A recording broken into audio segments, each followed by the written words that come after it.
పొగరు పొగరు అని అనిపించింది. చెప్పాను, చెప్పి మీ స్టూడియో సూపర్ అండి, ఎన్ని ఫుల్ సినిమా తీయొచ్చు, అక్కడ ఫుల్ సినిమా తీయొచ్చా, తీయొచ్చండి, 30 lakhs బడ్జెట్లో సినిమా మొత్తం తీసేయచ్చు, స్టోరీ ఏమైనా ఉందా, ఉందండి అని అప్పటికప్పుడు లైన్ చెప్పి. మీకు స్టోరీకి టైం ఎక్కడ ఉండేది ఇన్ని షిఫ్ట్లో కెమెరామెన్గా పనిచేస్తూ? అంటే నేను రోజుకో స్క్రిప్ట్ అనుకుంటానండి, షార్ట్ స్టోరీయో ఒక జోకో ఏదో ఒకటి తయారు చేస్తాను రోజు. ఇప్పటికి ఎంత పని ఉన్నా సరే ఏదో ఒకటి అనుకుంటానే ఉంటా. అది అట్లా ట్యూన్ అయిపోయింది అది బ్రెయిన్. అట సరస్వతి అంబ బలికింది. ఆయనతో చెప్పాను లైన్, ఆయన సగం వరకు విని, బాబు ఇది నాకు 60 years దగ్గరికి వస్తుంది, నువ్వు చెప్పిందేమో 16 year old కదా, నీ ట్రాక్ రికార్డుని బట్టి నువ్వు తప్పు చేయవనే నమ్మకంతో నీకు నమ్ముతున్నాను, 30 కాదు 40 lakhs ఇస్తున్నా సినిమా తీసే, పోయి నేను రాసేసుకుంటున్నా ఇప్పుడే, నాకు పోయినా పర్వాలా అని మొదలెట్టాము. ఆయన అంత తొందరగా ఒప్పుకుంటారని నేనే షాక్. ఆ షాక్ లో తేరుకుంటానికి 1.5 months పట్టింది. ఇప్పుడు ఆఫీస్ లేదు, ఎక్కడ కూర్చోవాలి నాకు తెలియలే. అప్పుడు యాత్రి నివాసం సికింద్రాబాద్, అక్కడ కూర్చుని అక్కడ సెలక్షన్స్ అవన్నీ చేసాం. అప్పుడు అట్లూరు రామారావు గారు వచ్చి, ఇక్కడంతా కూర్చోవద్దు మీరు, అక్కడ రాజ్భవన్ రోడ్లో ఒక ఫ్లాట్ ఉంది అక్కడ కూర్చోండి అని చెప్పారు. అట్లా కూర్చుని 30 days తీసేసాం సినిమా. 31 days పట్టింది మొత్తం సినిమాకి. 40 అనుకున్నాం, 42 lakhs అయింది. వెళ్ళి సారీ చెప్పారు. 30 నుంచి 42కి వెళ్ళింది. ఆయన 40 అన్నారు, ఆయన 40 అన్నారు, మీరు మొదటి 30 అన్నారు.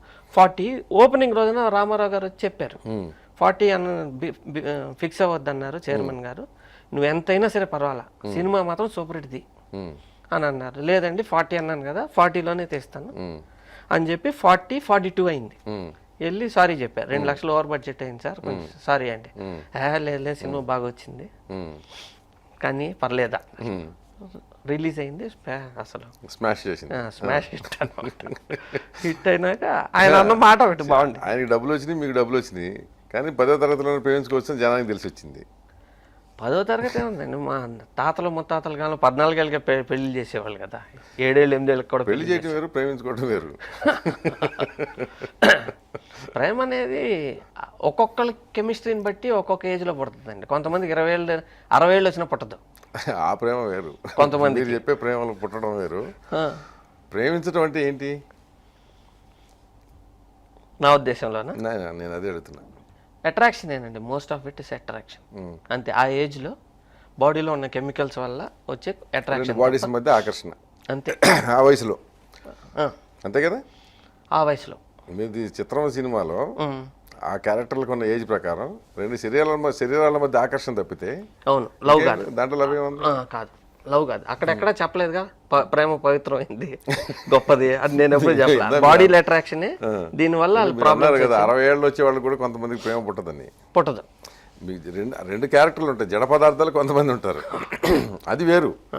కానీ మనుషులుగా ఒకరినొకరు ఇష్టపడుకోవటం అనేది ఒక క్యారెక్టర్, ఒక విధానం. అది లేదండి, మామూలుగా శరీరాల వరకు మాత్రమే పరిమితం అవడం ఒక విధానం. అవును, ఇప్పుడు ఆ సినిమాకి సంబంధించి అది ప్రేమ కాదు, ఒక కెమిస్ట్రీ అంతే. బాడీలీ అట్రాక్షన్ వల్ల జరిగిన తప్పు, వాళ్ళు ఎంత సఫర్ అయ్యారు. అది కమర్షియల్ సినిమా కాబట్టి సుఖాంతం ఇవ్వాలి కాబట్టి ఇచ్చాం, కానీ రియల్ లైఫ్లో చెప్తే ట్రాజడీలే అవుతాయి. అదే మరి ఎక్కువ ట్రాజడీలు, ఎందుకంటే నేను రియల్ లైఫ్లో చూసి దాన్ని బేస్ చేసేసింది. ఎందుకంటే 10th క్లాస్ అనేటప్పటికి జనరల్గా అదే ఉంటుంది కదా, ట్రాజడీ కాక ఏముంటుంది. అవును, ట్రాజడీ. దాని మీద చాలా విమర్శలు వచ్చినాయి, అప్పుడు డబ్బు వచ్చింది కానీ చాలా వచ్చినాయి, కానీ అదే కల్ట్ ఫిల్మ్ అయింది. విమర్శలు వచ్చినాయి, దాంతో తెలుగు సినిమా ఇంకో ఫేస్లోకి మారిపోయింది. మొత్తం అదే డైరెక్షన్లోకి తిప్పారు స్టీరింగ్. నేను అనుకుని చేసింది కాదు, అది జరిగింది. అది అదే సినిమా ఇండస్ట్రీ అనేది, దానికి ఒక రేషనాలిటీ కానీ ఏది ఏతుబద్ధత లేకుండా ఈ సక్సెస్ ఎటు వెళ్తే అటు పోతా ఉంటారు. ఏదో మీ భాషలో చెప్పాలంటే ఫార్ములా కూడా కాదండి, అది ఏదో వాడతారు కదా ఇట్లాంటి పదాలు. ఏదో శుక్రవారం లాస్ట్ ఫ్రైడే ఏది హిట్ అయితే అదే నేను చెప్పేది, ఆ సినిమాలో ఏ కంటెంట్ ఏది ఉందంటే దాన్ని వేసుకుని బయలుదేరతారు, అంతే కదా. ఫైట్లు ఎక్కువ ఉన్న సినిమా హిట్ అయింది అనుకోండి, నరకటం ఉంటే ఇంకా నరకటమే, జనాలు పారిపోవటమే, పేల్చడం అంటే పేల్చడం అంతే. ఇంతే లేచినాయి అనుకోండి, లేపుతా ఉంటారు. ఇక వాడు 4 అయితే నేను 10 లేపుతాను.